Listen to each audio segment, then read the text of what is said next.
चुके हैं। क्या आपको लगता है केजरीवाल साहब मुश्किल पैदा करेंगे थोड़ी सी मोदी साहब के रास्ते में?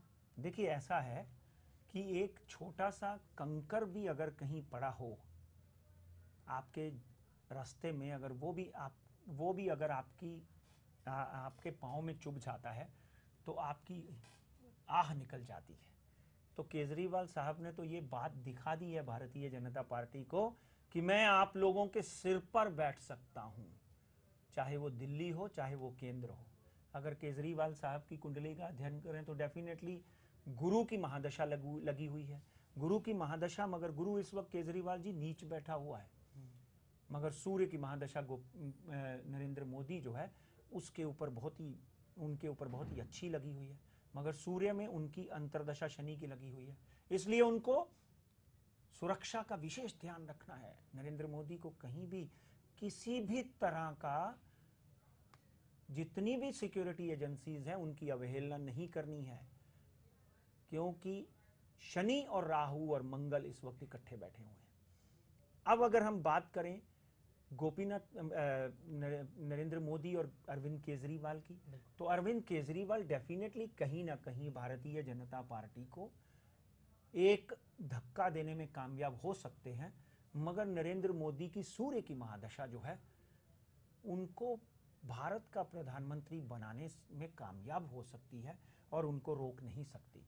यहां तक अगर आप इस सवाल के ऊपर अगर आप आते हैं कि क्या केजरीवाल सरकार बना सकते हैं, असंभव। एक बात यहां पे कहना बहुत जरूरी समझता हूं, नरेंद्र मोदी सरकार बनाने में सक्षम होंगे सूर्य की महादशा, क्योंकि इसी तरह की भविष्यवाणी मैंने 2007 में और 2005 में बराक हुसैन ओबामा के लिए न्यूयॉर्क में की थी। और लोगों ने मुझे कहा था, एक तो ये बंदा ब्लैक है, दूसरा ये हाफ मुस्लिम है, अमेरिका में बराक हुसैन ओबामा किस तरह प्राइम मिनिस्टर प्रेसिडेंट बन सकते हैं। मगर कहते हैं ना कि जब भगवान देता है तो उसका हाथ कोई नहीं पकड़ सकता। इसलिए भगवान ने बराक हुसैन ओबामा को बनाया। इस वक्त नरेंद्र मोदी और उस वक्त राहुल जी बराक हुसैन ओबामा के ऊपर सेम महादशा लगी हुई थी जो आज नरेंद्र मोदी के ऊपर लगी हुई है। बिल्कुल।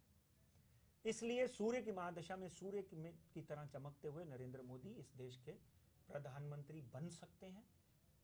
और अगर कोई दूसरा विकल्प है, जैसे ये 510 पार्टियां मिलकर एक नया तीसरा मोर्चा बनाने का प्रयत्न कर रही हैं, इस तीसरे मोर्चे का गठन नहीं होगा। अगर होता भी है तो नाकामयाब होगा।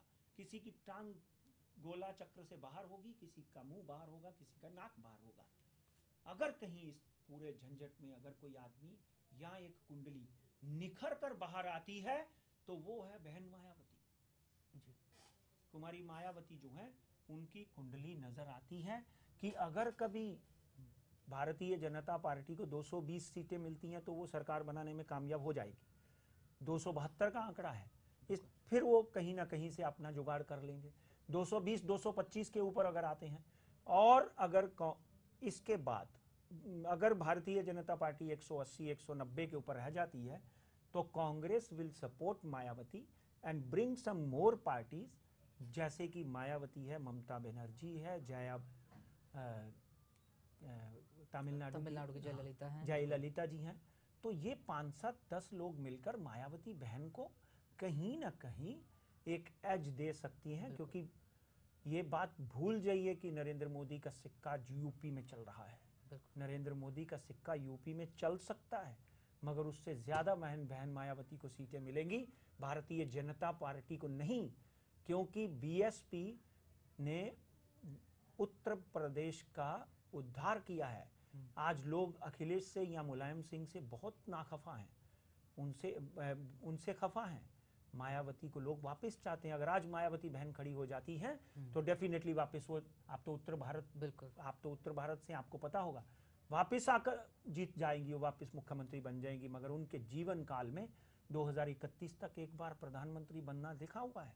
और आज पहले अभी वो प्रधानमंत्री बनते बनते रह गई, आपको याद होगा। तो वहां पे अडवाणी जी ने या पता नहीं भारतीय जनता पार्टी ने रोड़े अटका दिए, मगर वो बनते शायद वो सपना पहले ही पूरा भी हो गया, पहले पूरा।